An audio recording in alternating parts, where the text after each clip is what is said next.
To begin with a summary, the difference between the best player of a game and the best player of a character is that the best player of a game masters universally applicable mechanics, while the best player of a character masters mechanics offered through that specific toolset.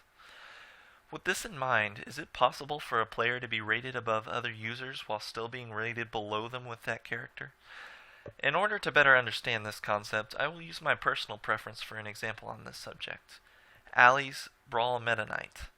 Regardless of the tournament size, Ali was a frontrunner to win every event that he entered from his third event, and for good reason. Ali is one of the best players of Super Smash Bros. Brawl, regardless of what character he chose. Ali was guaranteed money at every event that he entered, and in the latter years of his activity in the game, he was known for selecting Meta Knight on a frequent basis and consistently outplaced other top users of that character. But even so, the majority of high-level players and analysts did not believe that he was one of the best Meta Knight players. Why would this be? Well, there are a variety of reasons why that include matchup knowledge, character knowledge, and his inefficient playstyle. Using Meta Knight in Ali's preferred region for competition meant that the bulk of the characters you would be facing were, in fact, Meta Knight, which means that the primary matchup played was, surprise, Meta Knight mirrors. Having learned the matchup from regular play with the original expert, Mewtwo King, and then continuing on to regularly play with and against players such as Nairo and Anti, Ali was well versed and effective in the matchup.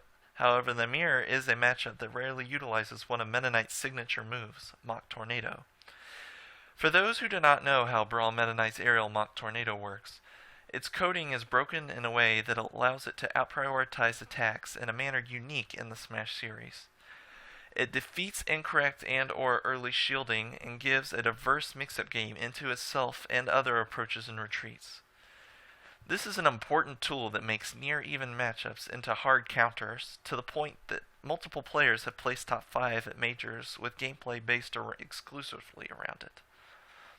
Ali rarely uses this attack, and this left him with a relatively small but substantial group of players who used unique characters and also mostly competed against Meta Knight with characters that he would rarely encounter.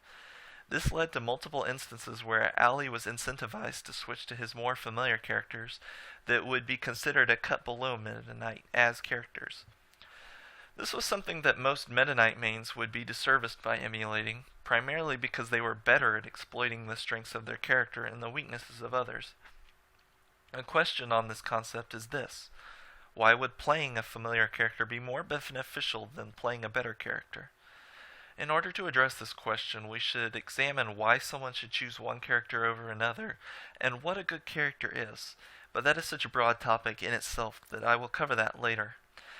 For the sake of this discussion, I propose that we view a character as a complex hand with which to play varying forms of rock, paper, scissors that reward you with differing amounts of points. The reason that Ali was better served playing with a worse character is because he went from playing a character that was rock, paper, scissors, lizard, Spock and received a point back to a character that receives a point and a quarter while playing with just rock, paper, scissors.